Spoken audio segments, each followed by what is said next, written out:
বিসমিল্লাহ আলহামদুলিল্লাহি রাব্বিল আলামিন ওয়াসসালাতু ওয়াসসালামু আলা রাসূলিহিল কারীম আম্মা বাদ। শ্রদ্ধেয় সুপ্রিয় শ্রোতাবৃন্দ,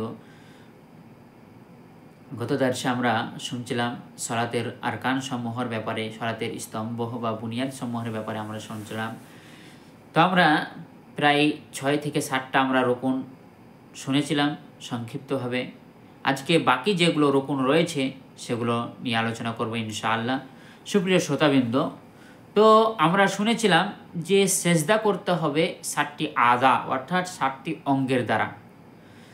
তো এই 7টি হাড় যেটা আমি বর্ণনা করেছিলাম, এবারে আসি সেই সেজদার পরে উঠে বসা, যেটাকে জালসা বলা হয়।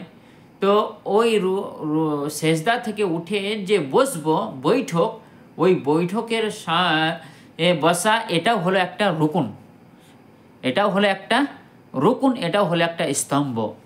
তারপরে প্রতিটি রুকুনে এর আগে যেগুলো আমি বর্ণনা করেছি সবগুলো, যেমন রুকু করা, রুকু থেকে উঠে দাঁড়ানো, এবং সেজদা করা, সেজদা থেকে উঠে বসা, এই সবগুলো নিয়ে আপনার তমানিনা থাকতে হবে। তমানিনা মানে এর অর্থ হলো শান্তশিষ্টতা বজায় থাকতে হবে। মানে এমনটা যে আপনি ওই রুকু সেজদায় গিয়ে আপনার অন্তরের তৃপ্তি পেল, আপনার অন্তর শান্তশিষ্ট হলো। এই নয় যে আপনি রুকুতে গেলেন আর জোরে জোরে নিঃশ্বাস নিচ্ছেন, আবার উঠে দাঁড়ালেন, দুবার পড়লেন উঠে দাঁড়ালেন। তো এরকম যেন না হয়, আপনার অন্তর যেন শান্তশিষ্ট হয়ে যায়। রাসূল সাল্লাল্লাহু আলাইহি সাল্লাম ওই হাদিসে মুসি তাকে এই শিক্ষাই দিলেন যে যতক্ষণ না তুমি কি করবে, এইগুলোর মধ্যে তোমার মধ্যে তমানিনা থাকতে হবে, শান্তশিষ্টতা বজায় রাখতে হবে, তোমার অন্তরে তৃপ্তি পেতে হবে। তাহলে এই তৃপ্তি পাওয়া এটাও হলো একটা রুকুন। কেউ যদি তৃপ্তি না পায়, তাহলে জানতে হবে তার সালাত গ্রহণযোগ্য হচ্ছে না, হবে না, তার রুকুন ছুটে যাচ্ছে। সুপ্রিয় শ্রোতাবৃন্দ, তাই আমরা অনেকে আবার এমনও আছি যারা আমরা সেজদা থেকে উঠে বসে কোনোরকমভাবে উঠে বসতে বসতে ফুট করে আবার সেজদায় চলে যায়, কোনোরকমভাবে সেজদা থেকে উঠে বসতে বসতে আবারও সেজদায় চলে যায়। তো যেন এরকমটা না হয়, তাহলে কিন্তু পুরো সালাতটাই নষ্ট হয়ে যাবে। তাই আমাদেরকে এদিকে সচেতন হতে হবে। সুপ্রিয় শ্রোতাবৃন্দ, এরপরে 9 নম্বর যেটা আমরা জানলাম যে 8 নম্বর ও 9 নম্বর। 8 নম্বর হলো যে রুকু থেকে সেজদা থেকে উঠে বসা, আর 9 নম্বর হলো যে আপনার শান্তশিষ্ট বজায় রাখা প্রতিটি রুকুনের সঙ্গে, এর আগে যেগুলো রেখেছে সবগুলোর সঙ্গে শান্তশিষ্ট বজায় রাখা। 10 নম্বর পারব সেটা হলো তারতিব অর্থাৎ পরস্পরতা। মানে যেমনভাবে তাকবীরাতুল ইহরাম প্রথমে, তারপরে সূরা ফাতিহা, তারপরে রুকু, তারপরে সেজদা, উঠে দাঁড়ানো, তারপরে সেজদা, তারপরে সেজদা থেকে উঠে বসা, মানে এইরকম পরস্পর হতে হবে। এই নয় যে আমি প্রথমে সেজদা করলাম তারপরে উঠে দাঁড়িয়ে এবার রুকু করছি। তো এরকম উল্টো পাল্টা করলে কিন্তু হবে না, পরস্পরতা থাকতে হবে।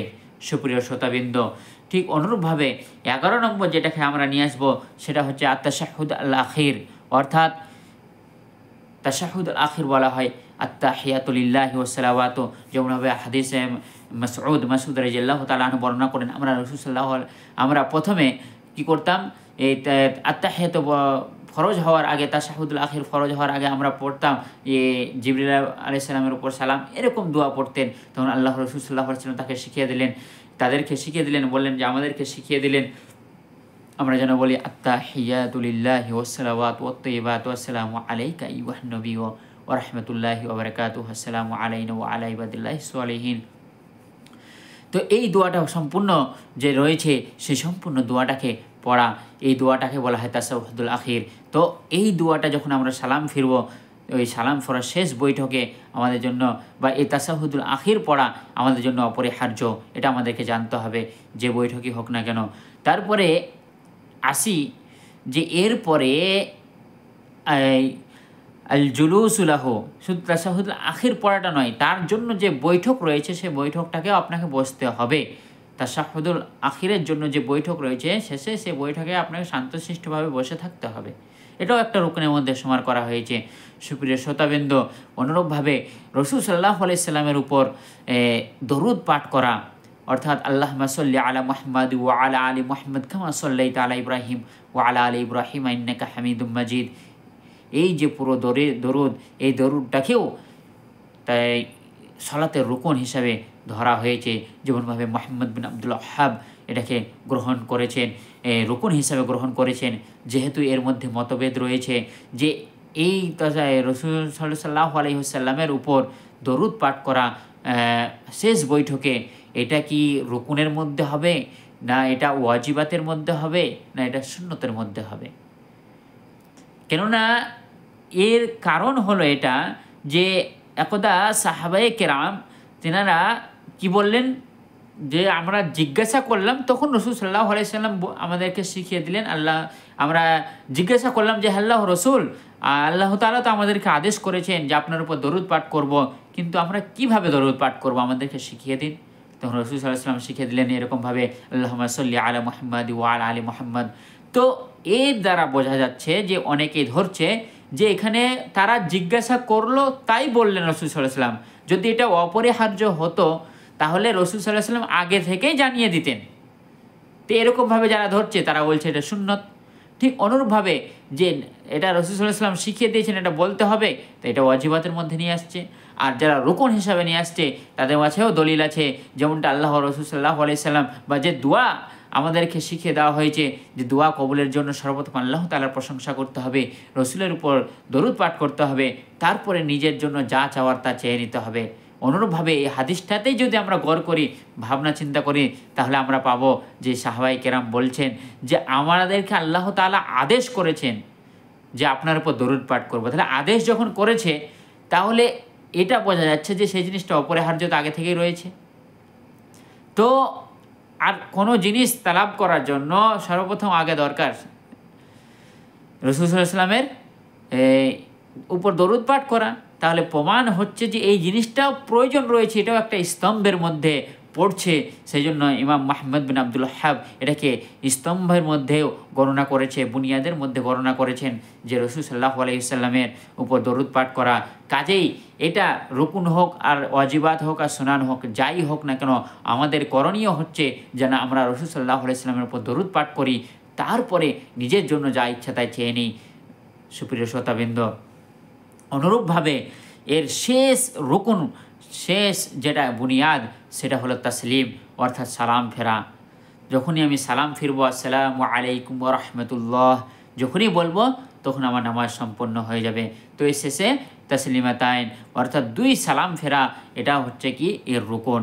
যেমনটা এই প্রথম হাদিসে আমি পড়েছিলাম এর আগে যে তিরমিজি 238 নম্বর হাদিস, ও তাহলিলুহা আত তাসলিম, অর্থাৎ সালাতের সব কিছু বৈধ করে দেয় সেটা হলো সালাম।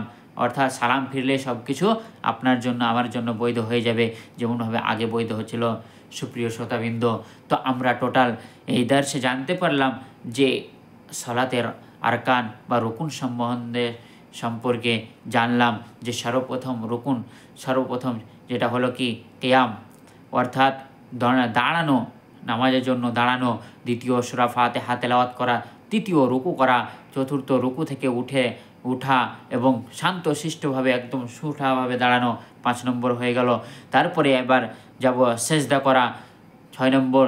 7 নম্বর সেজদা থেকে ওঠা এবং তার মাঝে বসা, শান্তশিষ্টভাবে বসা 8 নম্বর। 9 নম্বরে চলে গেলাম। তারপরে তাশাহুদুল আখির পড়া আর রাসূল সাল্লাল্লাহু আলাইহি ওয়াসাল্লামের উপর দরুদ পাঠ করা, তারতিব, পরস্পরতা নিয়ে আসা এবং সালাম ফেরা। এবং এই যে রুকুনগুলো রয়েছে, এই রুকুনগুলো আমাদেরকে ধ্যান রাখতে হবে। এর মধ্যে যদি কোনো একটি ছুটে যায় তাহলে সেই রাকাত আমাদের নষ্ট হয়ে যাবে। তাহলে এখানে কথার মধ্যে একটি কথা আমি বলেও দিই যে একটি হাদিস যেমনটা রয়েছে যে মান আদরাকা রুকু ফাকাদ আদরাকা সালাহ বা ফাকাদ আদরাকা রাকা, যে ব্যক্তি রুকু পেল সে ব্যক্তি রাকাত পেয়ে গেল। তাহলে এই হাদিসটা যেটা রয়েছে, তাহলে এখানে তো বলা হলো যে রুকুন ছুটে গেলে নামাজ হবে না। তাহলে কেউ যদি রুকু পেয়ে যায় তাহলে সেই রাকাতটা তার কী করে হয়ে যাবে? যেহেতু সালাত এগুলো আমাদের উপর জিম্মেদারি নয়, এগুলোকে ফরজ করেছেন, বিধান যে দিয়েছেন তিনি হচ্ছেন আল্লাহ তাআলা। পদ্ধতি যিনি শিখিয়ে দিয়েছেন তিনি হচ্ছেন মুহাম্মদ সাল্লাল্লাহু আলাইহি ওয়াসাল্লাম। যে মুহাম্মদ সাল্লাল্লাহু আলাইহি ওয়াসাল্লাম যে জায়গাটায় ছাড় দিয়েছেন সেই জায়গায় সেমনভাবে আমাদেরকে ছাড়টা নিতে হবে, সেরকমভাবেই সালাত কায়েম করতে হবে। যেমনভাবে রাসূল সাল্লাল্লাহু আলাইহি ওয়াসাল্লাম বলেছেন, সল্লু কামা রাআইতুমুনি উসাল্লি, তোমরা তেমনভাবে সালাত কায়েম করো যেমনভাবে আমাকে সালাত কায়েম করতে দেখছো। অর্থাৎ রসুল সাল্লাল্লাহু আলাইহি সাল্লাম যেমনভাবে বলেছেন, তিনি দেখিয়েছেন, তেমনভাবে আমরা সালাত কায়েম করব। আশা করি যে এই সালাতের রুকুনগুলোকে আমরা ভালোভাবে মাথায় রেখে আমাদের সালাতকে সুষ্ঠুভাবে আমরা কায়েম করার চেষ্টা করব ইনশাআল্লাহ। আসসালামু আলাইকুম।